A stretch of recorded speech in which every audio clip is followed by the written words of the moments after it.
All right, welcome back to the final round here on Yahoo Finance. Miles Ludlam with you in New York. We're joined now by Bill Baruch, he's president over at Blue Line Futures, talking everything going on in this market. Bill, got to start with what's going on in the gold market. We've watched this rally for the last, really the rally's been in place now for, I think, a year and a half or so, but we've seen it now kind of move to, I don't know if you call it a blow-off top, but above 2,000. I mean, these are levels only the staunchest bulls were talking about not too long ago. What are you seeing in gold, and does it say anything to you about the market more broadly? I'm really glad you brought it up that way, because not many people mention that it's been happening for a year and a half now. Gold has been really rallying since, the end of 2018, and it hasn't looked back from bottoming below 1,100. So it's done some very constructive consolidation, let's call it, here over the past week. It shot up about a week and a half ago. 1955 is a really, really big level we've been watching. And the fact that it's been able to surge and then now hold out above 1955, it basically lays the groundwork for higher to go. And as we've seen it today, the December futures contract, which is what we're trading here at Blue Line Futures, is really holding out above 2,000 here late in the day. Silver, though, because it's a tale of two metals here. And silver is really the other one that's come to life and joined the party, and it really paved the way for gold. Silver 26.25 is a big level that we're watching. That is previous lows in 2011 when it broke down and through 2012. It's also the 382 Fibonacci retracement from those near $50 highs to the low, because silver actually set a new low in March. And Bill, going off of that, I mean, the fact that we're seeing this rally continue in the commodities, that's obviously been a huge focus here for investors. But what do you think is the risk to that here going forward? I mean, if we do see some sort of weakness here creep back into the economy, creep back into the market, what could halt this momentum? Everybody's talking about negatives in the economy. The Atlanta Fed GDP now pointed to nearly 20% GDP quarter three. What if the economy continues to improve? I think the real fear here actually could be removing some of these stimulus measures. Now, right now, everybody's pricing in the Fed did not hike rates to August 2022.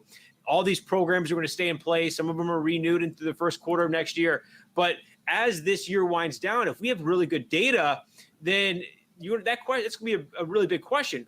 When is the Fed going to start pulling the Kool-Aid away?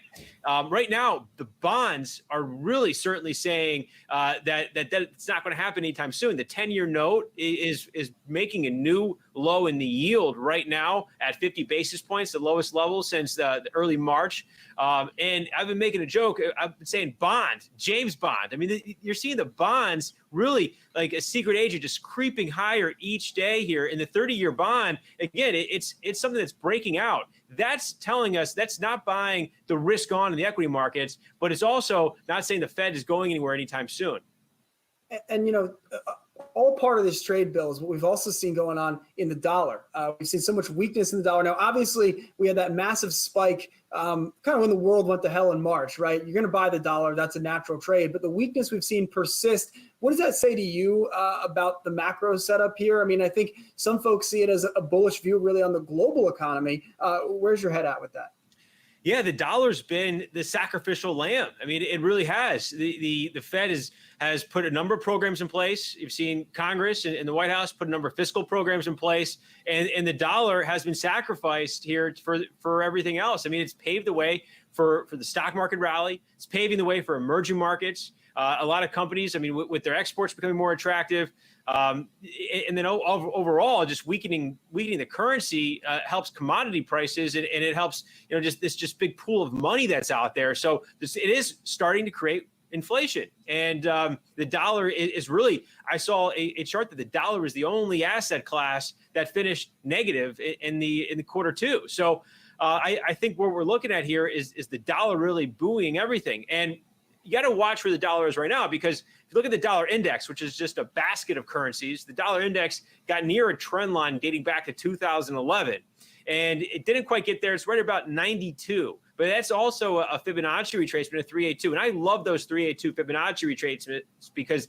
they help define when a market's in a move. If it stays above a 382 or below a 382, in a down move, then that stays in a directional longer term pattern. So right now the dollar is still staying above 92, but again, it's a basket of currencies. It's 57% the euro, and the euro hit a monthly trend line right into the last day of the month of July, right around 118 a quarter. It could not get out above there. So I think the dollar's at an inflection point.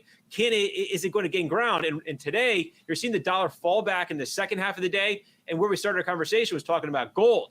That's helped fuel gold higher. Bonds have helped fuel gold higher as well here today. And then, Bill, just quickly before we let you go, I certainly love technicals. Just for our viewers that are more fundamentally based or just thinking about things less technically, I mean, is it fair to say basically the dollar right now is on the brink of entering a new regime? 6 years ago, dollar higher regime, that spelled a lot of trouble for global markets, oil, all that kind of stuff. Is this, in your view, the beginning of just a weaker dollar period that could last a couple years and sort of set up markets for a little while here? You're right. I mean, and I think 92 would be a technical point to value that. If we start closing below 92 in the dollar, you're going to see it continued selling. I do think as you put it, a new regime. And I think the money printing, the government has always been printing money. I mean, we've seen the global debt, the country's debt continue to rise. But it's becoming more widely accepted. And that's what one of the aftermath of COVID here is the continued printing of money, and it's devaluing the dollar. But one thing you want to remember is the dollar is always valued against another currency. What are the other central banks? What are the other countries doing, and how are they growing?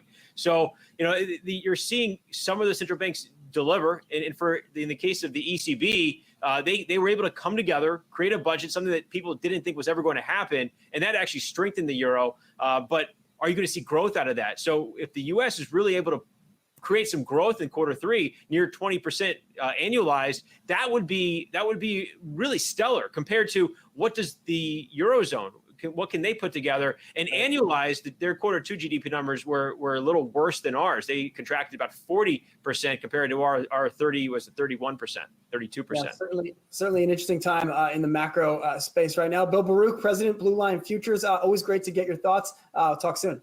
Thank you.